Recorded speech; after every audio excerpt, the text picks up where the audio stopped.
Good afternoon, everyone. Yay, last presentation after a long day. So I'm going to present to you some preliminary work that for right now is titled Through a Black Queer Feminist Lens, Putting the Theory of Intersectionality into Practice. Okay, so instead of focusing on how we mourn and Black death, as many of the presentations have today, I'm instead focusing on organizational responses to multiple forms of state violence. So the movement for Black lives, it differentiates itself from past Black liberation movements in its attention to gender, sexuality, and people at the margins. The movement for Black lives is made up of a number of organizations. At this stage in my presentation, I'm primarily focusing on one of those organizations, Black Youth Project 100. And one of the central sort of organizing premises of this group is that they do their work through a Black queer feminist lens, which is an intentional inversion of the ways that past Black liberation movements have operated through primarily heterosexual male-centered lenses. And so I chose BYP 100 to look at this stage in my presentation because, as you'll see throughout the presentation, is that I'm focusing on intersectional advocacy. So within the organizations in the movement for Black lives, I felt like, well, they provided a clear test case with their organizing premise as a group that claims to advocate on behalf of intersectionally marginalized people. So if we didn't see that sort of representation here, it's unlikely that we would see it in other organizations in the movement for Black lives. I put this organization in conversation with mainstream Black organizations. For right now, I look at the NAACP and also the political party that claims to advocate on behalf of these people. So I'm looking at the Democratic Party right now. In later iterations of the project, I'll include more organizations. So I'm drawing upon several literatures. Of course, Kimberly Crenshaw's work on intersectionality, where she posits that it's not enough to do work through a single axis framework. You can't look at just gender or just race and just sexuality, but instead how the multiple axes of these identities interact to create multiple burdens. I'm also drawing on Kathy Cohen's work in Boundaries of Blackness and the idea that there are cross-cutting and consensus issues. Cross-cutting issues are defined as issues that disproportionately and directly affect only certain segments of a marginal group. In her book, she looks at HIV/AIDS advocacy, and consensus issues are perceived to impact the entire group. For her, the consensus issue of the time is affirmative action. For me, I think that the consensus issue that we can consider in this Black liberation movement is policing, and cross-cutting issues are those that particularly pertain to women and LGBTQ people. I'm also drawing on Dara Strolovic's work in affirmative advocacy. She defines affirmative advocacy as a principle that recognizes that equitable representation for disadvantaged groups requires proactive efforts to overcome the entrenched but often subtle bias that persists against marginalized groups in American politics. And so we have this idea of affirmative advocacy that came out in 2007. Kathy's work was in 1999. And so now I'm like, okay, well, we're in this sort of intersectional moment where organizations are attuned to these particular needs. And so my question is, does that actually impact how they act differently? I'm also drawing on organizational strategic concerns that might be at play here and thinking about Dara's concept of the median member, which draws on Anthony Downs' notion of the median voter and the idea that there's a median member in an organization and that organizations will seek to sort of placate to that member in order to maintain themselves. I'm also, again, drawing on Paul Freimer's idea of electoral capture and that the party, the Democratic Party, has captured and systematically ignored Black people. And I think that it's worth exploring how this idea of electoral capture might also function for women, LGBTQ people, and people at the intersection of these multiple identities. So my sort of big question in this project is, when intersectionality is the starting point of a movement or advocacy organization, are organizations actually able to effectively address the concerns of marginalized subgroup members? So it's important for questions of representation and understanding who and what issues make it onto the policy agenda of the Democratic Party, BYP 100, and the NAACP. So why Twitter? In this project, instead of looking at organizational surveys. I use Twitter as a place to gain data and understanding of how these organizations are talking about the different issues that they're addressing. So instead of getting self-reports, I'm able to look at what they're actually saying. So a recent Pew report found that 21% of all US adults use Twitter. That's 39% for young adults between 18 and 29. And as most of us know at this point, Black Lives Matter really kind of emerged out of a hashtag and has now become something on the ground. And the hashtag, it's appeared 11.8 million times. Here I just kind of show the number of followers that different organizations have within the Movement for Black Lives Network. And you can see that BYP 100 is in the top 5 as far as their follower base for these organizations. And so it kind of made sense to start there. So again, I've collected original data and I'm applying a multiple methods approach. So this past summer, I was in Chicago. That's where I met Jen and Marcus. And I was able to conduct interviews with BYP 100 organizers and activists. I also attended BYP 100 membership meetings in New York City. And so all of this is kind of informing my work. And what you'll see here primarily is my analysis from Twitter data. So I use the microblogging platform Twitter to analyze the ways that BYP 100, the NAACP, and the Democratic Party engage in discussions of gender and sexuality, which are kind of the primary issues that I'm looking at right now, although I did look into disability status as well, and we can talk about that in Q&A. I've hand-coded a random sample of 25% of the available tweets for my content analysis. So you can get the last 3,200 tweets from any Twitter account that you're interested in. I hand-coded 25% of the available tweets from January 2016 to January 2017. And I chose to hand-code just due to kind of the complexity and variety of subjects that I was interested in. Okay, so I have several hypotheses that I analyzed through this data. One is that in the current political climate, I expect that organizations like BYP 100 will pay more attention to intersectional issues related to gender and sexuality than traditional mainstream groups like the Democratic Party and the NAACP. So it's kind of straightforward and what we would expect. Also, the closer an organization's connection to the Democratic Party, the least likely the organization is to reference disadvantaged subgroup issues on their Twitter account. So as an organization becomes more entrenched and co-opted by the party, I think that affects how they're able to talk about these issues.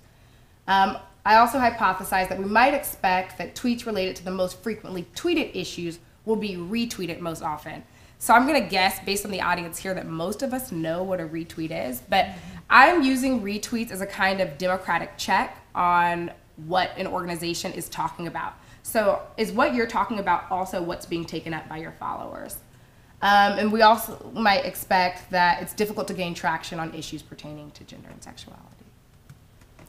So I'm not gonna spend a lot of time talking about my interviews, but I think that we can kind of use this one statement from one of my interviews as a sort of motivator in thinking about the Twitter analysis that I'll go into next. And she said, I think there's a few particular things we're trying to do differently than previous Black freedom movements in this country.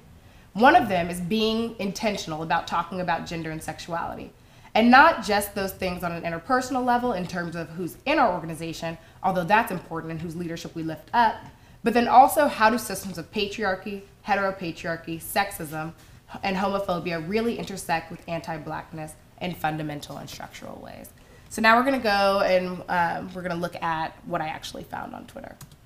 So here is just for BYP 100, and I only show overlap where there's more than 20 tweets that overlap in a particular category, because if I did anything less than that, all of the tweets would overlap, because at some point, every tweet relates to another topic. So the topics that I coded for were mentions of women and girls, LGBTQ people, policing, the economy, and electoral politics.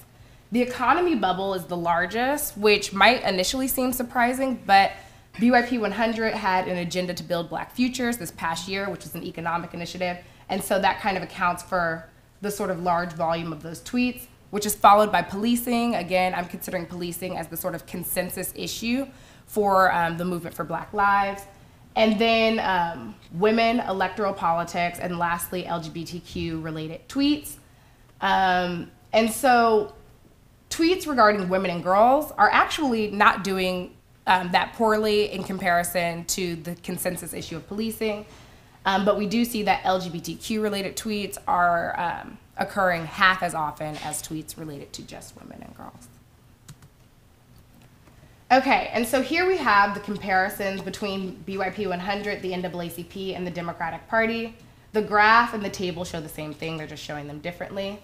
So you can see here that the NAACP mentions women and girls in 1.5% of their tweets, as compared to BYP 100, who mentions women and girls in 17.3% of their tweets. The Democratic Party does slightly better when it comes to mentions of women and girls, and that they appear in 8.35% of their tweets. As it relates to LGBTQ tweets, they are in 8% of BYP 100's tweets, 1.5% of the NAACP's tweets, and 1.7% of the Democratic Party tweets. On a later slide, we'll kind of get into what the content of that looks like, because the way that BYP 100 talks about the LGBT community and the way that the NAACP does, for example, is very different.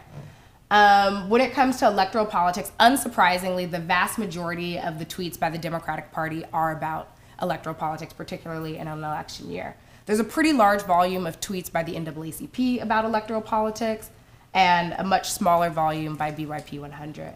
I think it's also important to look at what I'm considering as the black sort of consensus issue of the time, policing, and see that the Democratic Party only talks about policing in 0.28% of their tweets. And so while they're able to pay lip service to some issues and some marginalized groups like women, when it comes to policing, it's relatively absent in their online rhetoric. Okay, so here for the retweets, I just look at the retweets of BYP 100. And I think that the most interesting line to look at is the blue line here. And again, the table and the graph show the same thing.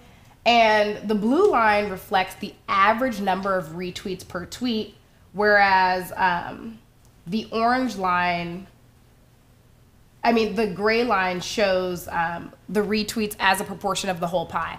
And so if we remember back to the Venn diagram, there were only 64 LGBTQ tweets in BYP 100's tweets. So it's unsurprising that then their retweets are only 7.2%. But on average, LGBTQ related tweets are retweeted more often than tweets about electoral politics and the economy. So while the economy is the topic that BYP 100 is tweeting about most often, when given the opportunity to retweet LGBTQ tweets, their members do take up that opportunity at a higher rate. And so I think that we can kind of view this as a sort of disconnect in what they're talking about and what's being taken up. But then when we look at women, tweets about women are retweeted at twice the rate that they're retweeted in raw numbers. And on average, tweets related to women and girls are retweeted most often. And so these are issues that are very important to BYP 100 sort of issue public and the people that are attuned to what they're talking about. So here I just kind of get into some of the differences in how these groups talk about these different issues. So for BYP 100, when they talk about LGBTQ issues, the vast majority of their tweets were about Black trans women in that category, and they're more sort of daily, sort of regular interactions. As opposed to when you look at the NAACP, again, they only tweeted about LGBTQ related issues in 1.25% of their tweets, and it was only in response to large scale events like the Orlando shooting or HB2 in North Carolina. As it relates to electoral politics, BYP 100 tweets were largely critical of elected officials and also took a sort of critical stance in relation to electoral politics. One tweet says, election results may not always end in long-term equitable systems change, yet in the meantime, difference matters. The NAACP, their tweets about electoral politics were largely focused on restoring the Voting Rights Act. And that was really huge for them. I think in about 80% of their electoral politics tweets, they do mention restoring the Voting Rights Act and make historical appeals to the past. So I have a few sort of preliminary conclusions and next steps that I'm interested in taking. So of course, as organizations become less hierarchical and entrenched in party politics, they are better able to address members at the margins. Even for BYP 100, women and girls are referenced at twice the rate of LGBTQ-related tweets. And the Democratic Party pays lip service to some marginal group interests and leaves others off the agenda entirely. So intersectionality may be easier to advocate than to implement.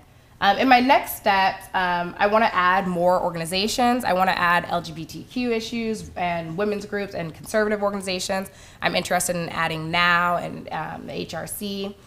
And this summer, I'm working with Dara Strolovich here at Princeton on developing and fielding the 2017 Survey of Public Interest Organizations in the New Millennium. And it's an update of the survey that she did in her 2007 book, but this time, organizations in the movement for Black Lives will be added to the survey. Thanks.